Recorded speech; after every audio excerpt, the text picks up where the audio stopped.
What's up, guys? Welcome back to another video. Hope you're all doing well today. Today we are coming at you with a brand new compound released by Mr. Fluke Creations. For all of you Star enjoyers, all of you Nick Romano enjoyers, we have Nick Romano's farm here now in MX Bikes, which is two tracks. We have a Supercross track here on the more orangey soil, and then we've got the true typical Floridian white sands over here on the motocross track. And just to fly around quickly, it's one of the more unique motocross tracks that I've seen, just in terms of how the elevation changes. There's some obstacles in here that you just don't usually see. Just like this, for example, you come through these fast rollers, hit this little roller here, and then it's like you've got an off-camber, sandy-ish kind of uphill, and then it all drops back down again. It's very unique, but it looks cool. That is the bluest and brightest water I've ever seen in my life as well.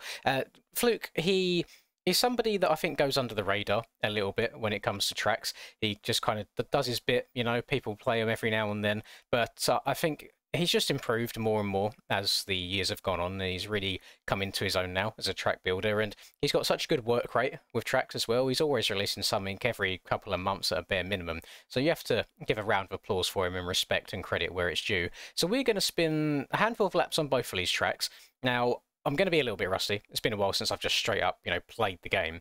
But we are going to be rocking, if I can find it. I'm going to ride the Gas 450 today. Dug up an old set of graphics on here as well that I quite like the look of. Supercross setup, so whilst one track might go well, the other track might be a little bit of a sticky situation. But let's get into it, spin some laps, and see how it goes. For all of you passionate gamers, you can now get 20% off all G Fuel products worldwide by using code LINS at checkout. And for any of you motorheads looking for some new drip or apparel, use code MXPR_LINS15 fxrracing.eu to get 15% off. All links and codes are in the description down below. Enjoy the video and drop a cheeky little like and subscribe. Now, both the Supercross track and the Outdoors track here have their own respective timing gates, so you can get times on both of them should you wish to do so. I have got the motocross track selected right now, so I'm not going to be able to set any base lap times for you around this Supercross track. However, something to note from Fluke's previous Supercross tracks I've played, he tends to go up in the scaling compared to most creators, which does tend to lend its hand more to the beginner-ish kind of riders to intermediate level. I think with the bigger scaling, it's not so much of a case of you have to be super precise. There's a lot of leeway. So if you don't perfectly download a rhythm, or if you don't, let's say I didn't perfectly downside that triple there, I would still be able to recover and hit the next jump as well. So it's definitely more beginner friendly, which is not a bad thing at all. I am a firm believer of you need tracks to cater for all skill levels in this, and this is just Fluke's scaling that he enjoys making. I think all of his Supercross tracks I've ever played have been on the bigger side. And the best way of telling in terms of scaling is usually the size of the on-off tables. If the on-off tables are quite long, that usually indicates that the track is on the larger side, and then if they're very tiny, like literally a bike length long, then it tends to be more one-to-one scale. I myself, you know, I like a challenge. I like the Supercross tracks to be super difficult, so that does include ruts, which is why I've not been too keen on the aerial stuff lately. It does also include some slightly tighter corners where you have to cut down a bit, and just the jumps to be more peaky, so they send you really high in the air, so you've got to be really precise on your landings as well. That's just personal preference. I mean, there is a time and place for all of these different tracks, and if at the end of the day, if anything, these tracks are a very good, I would say, stepping stone if you want to learn Supercross. You haven't got to be as perfect everywhere, so it's still worth a download and worth a go as well.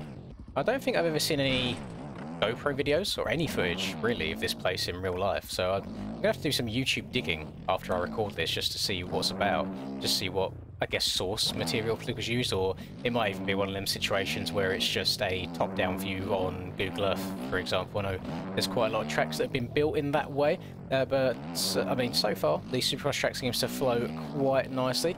As said, nothing too challenging. The whoops are fairly straightforward as well, which again, if you're kind of going for that intermediate sort of level track, that will really resonate with people. But the whoops are, without a doubt, the hardest part of any Supercross track, especially, I mean, that's something that I think Aerial does do right, is the whoop scaling. They can get quite techy and quite difficult. I like when each round we have different whoops. They're not just identical week in and week out. Each one takes a slightly different technique every single time. These ones are fairly straightforward, so I think I could probably go through those whoops just by holding down the right trigger, no rider lean or anything like that. And actually, to prove that theory, I might try and do it this lap around. Looks like the triples inside to these rhythms as well, fairly smooth. That he's built it well. Like there's been testing and stuff involved in here. It doesn't feel like I have to check up loads or hit something absolutely fourth gear wide open just to be able to triple it. Saying this on a 450, on a 250 you would have to be doing a little bit of sending, but if I just go through here with my right trigger held down, you can see my controller over on the left. Bike just tracks through there, no problem at all. And that is the benefit of, firstly, an easier set of whoops, but then also the OEM bikes being very, very capable these days as well. There's not too much really these days that the bikes struggle to do. And anything that they do struggle to do, a lot of the time is just down to the game being wonky as well. So uphill physics, for example, every now and then you might still get an occasional wobbly moment, but I blame Perboso on that part, because apparently there's someone commented on one of my videos the other day. I think it was my preview of the round 3 of the GPs at Maggiora, and I was talking about hill physics and the game basically being GP bikes 2.0. Someone actually said that apparently the GP bikes also struggle with elevation. I mean, I don't know how steep the hills you are getting in GP bikes, but if they're struggling for elevation on tracks like that, then it's no surprise that the OEM team have to basically jump through hoops to try and make them work correctly in this game. I'm very pleasantly surprised, by the way, and thank you for everyone that does stop by and watch the GP streams. I know a lot of people do want to see me riding, but I've had a lot more enjoyment over the last 3 rounds of just watching the guys that are faster than me do their thing. I always find interest in watching people do stuff better than I do it, regardless of what it is. You know, it could be MX bikes, it's like real life riding as well, just anything. I like seeing people that are good at things do the things that they're good at, and so it's kind of scratched a little bit of an itch for me, because whilst I'm not competing, it feels like that competitive aspect is still there, and I've been having a really fun time doing the commentating side of it, so thank you everyone that has been really lovely on that. The GP series isn't something that resonates with everyone, especially on the NA side of things. It's much more of an EU concept. It tends to have more of an EU viewer base, but we still have been hitting over 400 people at peak every single round watching. So give yourselves a little round of applause and a pat on the back. It's very much appreciated. Now I say we work our way over to this MX track, and I did do a preview lap just to make sure. I say a preview, you haven't seen it. I've done a lap just to make sure I know which direction we're going, and we are going here to the right, because I went left originally and went completely the wrong way, and then basically doubled a jump backwards and basically ruined my rider's entire career. So let's see what we can do here. Obviously I haven't remembered the track already because I've gone over basically turn 2, but we'll keep her going. I need to try and look ahead as far as possible. There's a couple of inside rollers around here, and the way that he's built up the braking bumps means you do have to check your speed. You can't just hit everything like 3rd gear wide open, which a lot of the Floridian tracks that we have in this game, that does seem to be quite a common theme. They tend to be really, really quick. I'm more thinking of the Baker factory that JV made, for example. The white sand track around there is very, very fast. And then Rubes also has a Floridian track in there as well. I can't actually remember the name of it off the top. Is it the Sandbox? Something like that. There's a few sand pits in this game, so it's hard to differentiate, especially when it's been such a long time since playing it. But they're both very, very quick and fun white sand Floridian tracks that you should go and check out also. No idea why my map on Max HUD is moving over to the right hand side of my screen. It's half cut off, so that's going to have to get looked at in a bit. But yeah, let's try and spin some laps, just try and keep things nice and smooth, nice and patient. As I said, I'm feeling a little bit rusty? Rusty's the right word, definitely. Rusty on the game at the moment. It's been a hot minute, especially since I didn't compete in aerial on Friday, since I was touching grass in real life for the first time in a very long time. And I know that the real life riding footage might not be everyone's cup of tea, especially when it's a very intermediate level kind of rider as myself, but I do appreciate all of the love and feedback that I get on those as well. As it's very easy content to make, you know, just press a button on your helmet and off you go riding. You've got a video there basically, and I'm just trying to, I want to document my process or my progression more than anything, because I know I've alluded to it a few times now. I even put a bit of a cryptic Instagram post up the other day that just said 8 months ... And no, do not worry, there is not going to be a little Linz running around in 8 months' time. Neither me or Linda want that, so that's not going to happen, at least not by planning anyway. But there is hopefully something interesting coming in 8 months' time, which I think a lot of you will enjoy watching. but that 8 months basically just means I need to lock in, both on the bike and in the gym. That's all I'm going to drop, and we'll go from there. And I think now that I've got my own bike and I can now ride it week in and week out and get comfortable on it without having to borrow bikes all the time, I think we're only gonna get better from here, hopefully.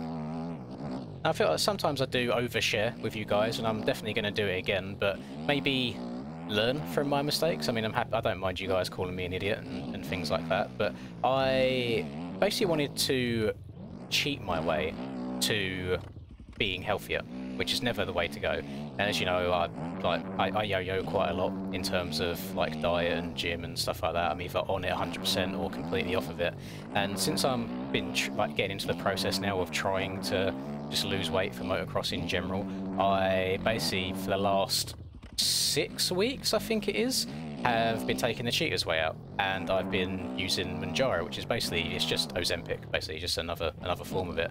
And I know it's kind of all doing its rounds on the internet at the moment, and I only see people saying like positive things about it, but from a motocross perspective, it has really done nothing but hinder me.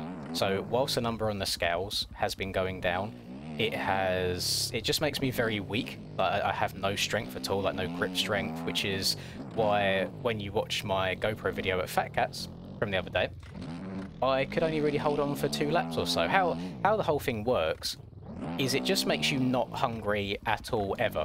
And then when you do start eating something, let's say you don't eat the entire day and you go and have your dinner in the afternoon, I could have like half of it and then feel very nauseous and not want to eat any more. And that's basically what's making you lose the weight. But because you're not really eating any food, your body's not getting what it needs and you aren't strong enough. So if I'm trying to go out there on a racetrack and do 4 lots of 14-minute plus 1 lap races from almost coming off the couch, I mean, I've had, what was it, the 4th time that I've ridden this year?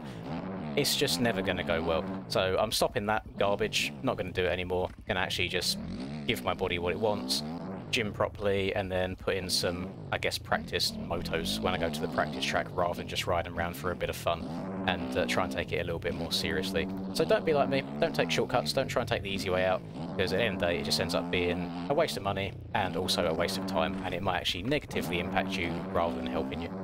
Now, I don't know if I'm just being a goober right now or if it's because I've got a supercross set up. Obviously the supercross track around here, very, very easy, very straightforward. The outdoors track, though, the MX track, is giving me a bit of a run for my money. I don't know if it's because I don't know it all just yet, and there's a lot of blind jumps which I haven't learned the timing of. And again, it could be the supercross suspension, just bouncing my bike around, but I am struggling to get a nice little flow going. And I don't think that's necessarily a bad thing in terms of track. I think I'm just not locked in at all right now. I'm sure if I knew 100% where I was going and the speed to everything, I'd be a-okay. It's like these blind jumps, you have to get the muscle memory dialed, know exactly how far you can jump. The ruts themselves in the corners are very nice, you can get really cranked over in them. It's just getting them lined up, which is proving to be a bit of a challenge for me right now, but I'm fully embracing my MX Bikes washed up era. That seems to be a common theme at the moment. I am so far off the pace on everything, it's an actual joke. If we kind of revert back to the GPs that I'm commentating at the moment, I get given the track a couple of days early just so I can do the preview video and stuff like that. And obviously I'm not competing, so it's not like I'm gaining any competitive advantage from having the tracks early at all. But I can sit there and have fun, play around on the track for an hour or two, then go do my 3 or 4 laps consistently for a preview. Then after that, I'll go and do more of a... It's not an absolute steamer of a lap, but it's a warm lap, so to speak. A lap that I'm happy to post on Instagram and TikTok. And most of the time, that lap that I'm happy with ends up being 3 or 4 seconds slower than the top of qualifying. The top of 450s right now is an absolutely disgusting speed. I can't comprehend how they're going that fast without just wadding themselves. Not only just going that fast, but learning the tracks that quickly and finding out what the do's and don't lines are. I really don't get it. I think, yeah, my time has been and gone. You know, 2022, absolute fever dream. 2023, Hurls came along and spanked me. 2024, Skills and Hurls came along and spanked me. 2025, never had a chance to begin with. So, yeah, when it comes to racing in the future, moving forwards, I'm trying to just have fun with it on stuff like this, doing these normal videos.